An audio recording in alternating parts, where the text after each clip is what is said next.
Jakarta, ibu kota Indonesia yang selalu ramai rasanya. Tempat di mana berbagai macam budaya bertemu. Jakarta seolah-olah tidak pernah istirahat. Hiruk pikuk aktivitas terjadi siang dan malam. Banyak manusia mengejar asa dan berharap selalu berkembang.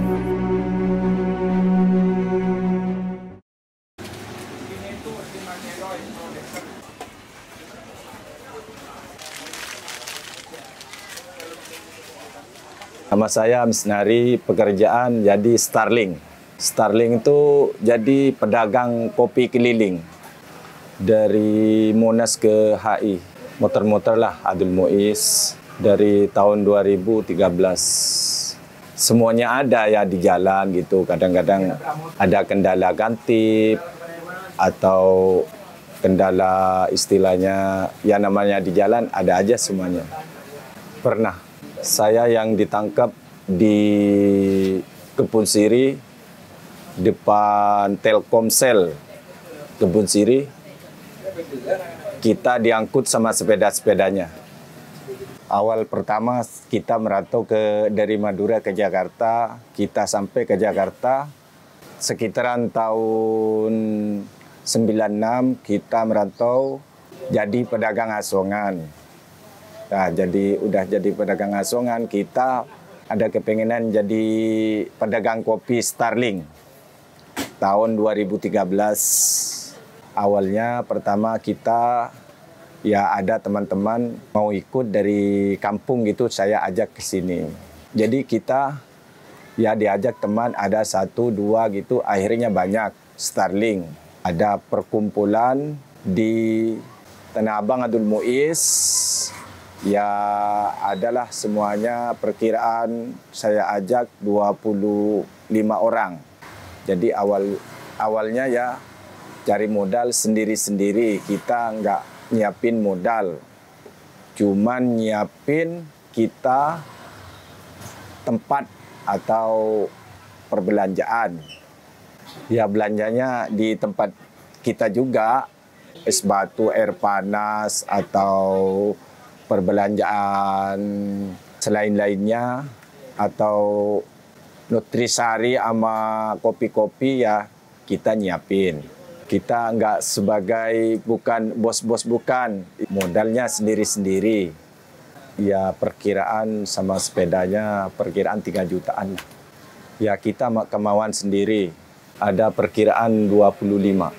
Masih semuanya. Kita sebagai penyiapan istilahnya dia berbelanja atau perenceng istilahnya ambil peruntungan ya dikit juga. Dia bermodal sendiri semuanya. Kita nggak ada sistem tim bos-bos gitu nggak ada. Istilahnya cuman dia nyiapin modal bawa sendiri gitu. Jadi masing-masing. Enggak, dia cari pengalaman sendiri gitu. Harganya tetap, istilahnya umpamanya perenceng, istilahnya 12.000 ya tetap semuanya 12.000. Enggak, itu enggak ada perizinan, istilahnya maunya kita sendiri gitu. Bayar rugi, kita ikutin prosedur pemerintah, jadi sidang ditebus. Kalau enggak 200 atau enggak 150. Udah 2 kali.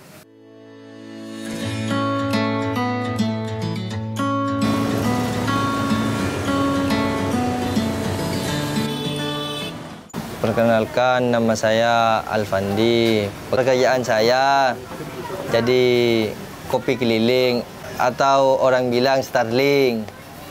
Perjualan saya kan diajak om saya yang tadi itu. Dari kampung diajak ke sini, suruh merantau ke Jakarta. Terus saya ikut aja, ketimbang saya keluyuran di kampung. Saya berangkat ke Jakarta, suruh dagang kopi gitu. Dagang kopi aja di sini gitu. Iya, julukan baru itu bukan pedagang kopi yang bilang Starling itu, sama orang-orang sini gitu bilang Starling. Ya dibuat ucap-ucapan Starling gitu. Starling, Starbucks, kopi keliling katanya. Ya kan nggak tahu juga. Orang-orang bilang cuman Starling, Starbucks, kopi keliling gitu. Oh, kalau ketangkap Satpol PP itu saya sering. Kan namanya saya jualnya di jalan protokol, main kucing-kucingan gitu sama Satpol PP. Pernah saya ketangkap dulu, diambil semua, disuruh ngurus ke kantor gitu. Sampai saya lari-lari gitu, naik sepeda gitu. Bisa lari kan dia pakai mobil, ini saya pakai sepeda. Kena, diangkut semua, disuruh ntar urus ke kantor gitu. Namanya saya salah kan, ngikutin aja. Ya kan beda-beda, Pol PP dari Menteng, wali kota, sama kecamatan kan beda. Kalau di Menteng itu kan pernah saya di Menteng. Ya suruh buat surat perjanjian aja, gak ada uang apa-apa gitu. Kalau ke wali kota disuruh ini ikut ke pengadilan gitu, bayar uang, bukan bayar sanksi lah gitu kan, melanggar aturan, nggak boleh jualan di situ gitu. Ya kalau harapan saya semoga dikasih jualan di bundaran HI gitu. Tapi nggak boleh di sana kan jalan protokol, banyak-banyak pejabat lewat. Nggak bakalan boleh kalau di sana. Ya kalau boleh jualan enak di sana soalnya tempat-tempat rame. Ya kalau masalah tempat yang bagus ya nggak apa-apa. Saya kan ini mau ikut aturan dari pemerintah gitu. Kalau sekarang mah ini sepeda ditaruh di depan, anggaplah kayak asongan gitu, nawarin nama orang gitu ke depan plaza itu. Sepedanya diumpetin di dalam, kan namanya takut takut ngargain nama Satpol PP gitu. Yang penting kan jangan keluar-keluar tuh kalau saya.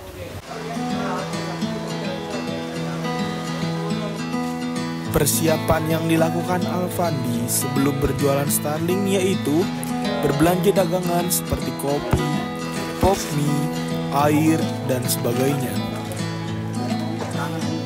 Lalu setelah semua keperluan sudah siap, Alfandi mulai menata hasil belanjaan tersebut ke sepeda yang akan ia gunakan untuk berjualan.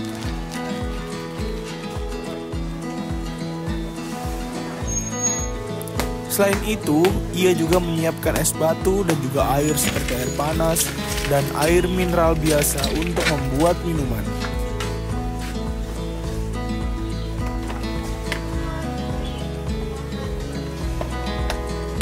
Setelah semuanya beres, Alfandi langsung bergegas untuk pergi berjualan ke daerah bundaran HI.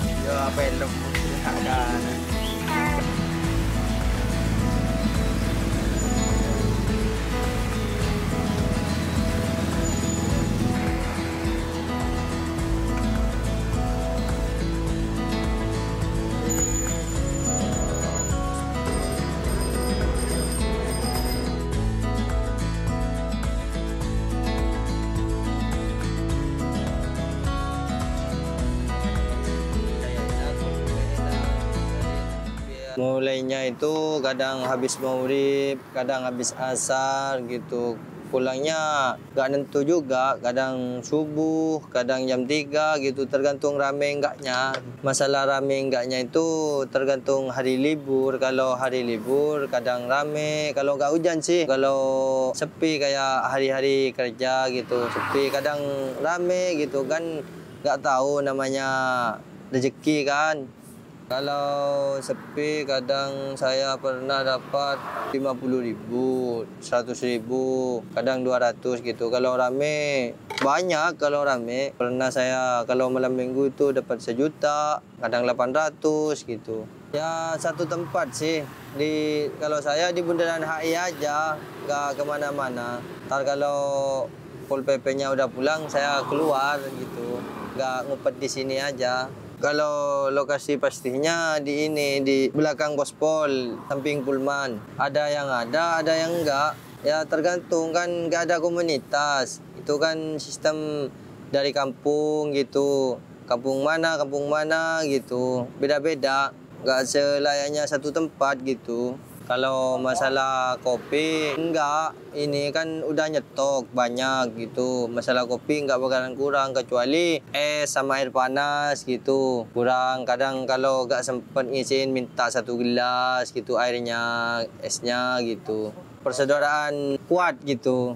persaudaranya. Ya ini beranggaplah sesama kan sama teman dari kampung, sama-sama kalau ada satu gitu saling berbagi satu sama lain. Kalau dua satu-satu, kalau empat dua-dua, kalau tiga saya dua, teman saya satu gitu. Tergantung orang yang beli. Kalau orang yang beli sama saya gitu, saya dua, dia satu gitu. Kalau tiga, saling memberilah gitu. Ya kalau masalah masyarakat sih, katanya orang membantu banget ke masyarakat gitu. Soalnya kan kadang sapam-sapam mau ngopi gitu kan, ada yang keliling kan, teman-teman keliling membantu gitu. Kata orang itu nggak perlu kemana-mana, kopi kan itu kan keliling, bisa disamperin gitu. Tergantung tempat. Kalau kayak di Bundaran HI kebanyakan pengunjung, kadang sapam gitu, karyawan gitu. Kalau di depan plaza itu. Tapi kebanyakan pengunjung sih. Pernah jatuh gitu, termos hampir pecah gitu. Kemarin kan pernah jatuh punya saya, pecah satu. Ditolongin sama pengunjung, dibantuin. Ya pernah sih cekcok gara-gara kopi satu gelas cekcok gitu, tapi nggak sampai berantem, cuman adu mulut gitu kan. Kadang kan ini kalau saya dua dikasih satu gitu, nggak gantian gitu. Kadang-kadang ada yang serakah, ada yang enggak gitu kan. Itu nggak ada. Tapi anggaplah kampung sini jualan di sana, ntar ngikut di sana gitu. Dari kampung itu beda kan. Ini teman-teman saya kan satu kampung semua di sini. Kalau kampung-kampung lain beda-beda lah gitu. Kalau masalah sewa enggak, tapi kan enggak enak. Kadang orang-orang sana gitu, pandangannya itu kayak gak suka, kayak gimana sih. Sama aja, saya juga kayak gitu juga gitu. Kalau ada pedagang gitu, namanya hati kan, kadang ada buruknya, kadang ada enggaknya kan gitu kan. Saya kan jualan di sini, biasa jualan di sini, pas mau ke Monas kan gak enak sama pedagang-pedagang di sana. Takutnya kan hati orang kan gak sama kan, takutnya beda-beda gitu. Jam 12 malam. Kalau udah jam 12 malam, kalau Pol PP udah bersih semua kan, pulang tugas kan, tuh anak-anak udah masuk, udah ngargain sama Sapol PP gitu. Mending di sini aja ngumpet, nawarin ke depan gitu. Ya enggak kan, ini tergantung rezekinya orang masing-masing, meskipun ada saingan gitu. Tergantung rezeki. Kalau udah rezekinya dikasih ke itu, gak bakalan kemana. Kalau pernah sih, tapi saya nggak kasih. Soalnya kan apa? Kalau dikena sama Pol PP, orang-orang itu gak bakalan tanggung jawab. Kecuali dia orang tanggung jawab, saya kasih. Kan ini jalan protokol. Gak ada jatah preman, gak ada apa. Pernah dulu ada orang minta ke sini wilayah gitu, uang keamanan wilayah gitu, bilang kayak gitu. Saya nggak kasih, mintanya langsung 50.000. Saya belum tentu dapat sehari 50.000. Mending buat anak sama istri. Orang kan beda-beda. Kalau sistem saya sih enaklah jualan kopi kayak gini ketimbang kerja sama orang gitu. Kerja sama orang ntar takut ini ada nggak suka apa gitu. Saya kan ini orangnya kalau dimarahin sama orang itu malas. Takutnya ini ada apa gitu. Mending kan usaha sendiri, gak ada yang ngomelin. Ya kadang-kadang iya orang nanya, harinya air apa gitu. Ya, saya bilang es ulang gitu. Esnya es balok apa enggak ini? Saya bilang esnya buat sendiri, saya beli di sana gitu. Kan udah bikin di sana. Kalau es balok kan ini orang kadang nggak mau gitu. Kotor gitu kalau es balok. Saya kan bikin sendiri di rumah. Nggak merpanjangin itu. Kalau ya mau beli, kadang orang kan gini, ada yang suka, ada yang enggak gitu. Ya ini saya kerja ini buat kebutuhan sehari-hari, kebutuhan istri sama anak. Kalau ada rezeki lebih, saya ngirim ke kampung, ke mertua, ke ibu saya gitu. Yang penting sama-sama dikirimin gitu di kampung. Awal mula jualan saya dari 2017. Kalau penaikan harga itu ada dari agen pengepul sana. Kan kopi-kopi naik semua udah. Ya sekarang kopi-kopi harga yang jadi kopi itu saya naikin juga, naikin harga lah gitu. Masa di pengepul satu renceng berapa gitu naik harga agak sama saya, masa agak mau dinaikin gitu. Kalau saya dari 2017 itu dari kopi 3.000 naik ke 4.000 sampai sekarang jadi 5.000. Ada kalau es kopi itu dulu 5.000, sekarang kalau pakai es saya jual 8.000. Kan di sini kan tempat wisata, tempat kayak orang nongkrong gitu. Kalau sama karyawan sapam-sapam gitu beda saya jualnya, soalnya kan sama-sama kerja gitu. Ya tergantung ininya sih, kalau rame kan, kalau es tinggal dikit air masih banyak gitu, iya mainin apa itu, es air gitu dimainin gitu. Kadang-kadang kalau orang ini kan kurang banyak gitu. Kadang kalau kayak kopi mix gitu kan kebanyakan orang mintanya airnya separuh gitu. Itulah Starling, sang pedagang kopi keliling, penjaga jalanan Jakarta, yang mengais rezeki dengan berjualan kopi menggunakan sepeda. Mereka melayani pelanggan di jalanan ibu kota, menghadapi tantangan besar namun tetap gigih. Keberadaan mereka juga menjadi bagian penting dari kehidupan urban Jakarta, menyatu dengan dinamika kota.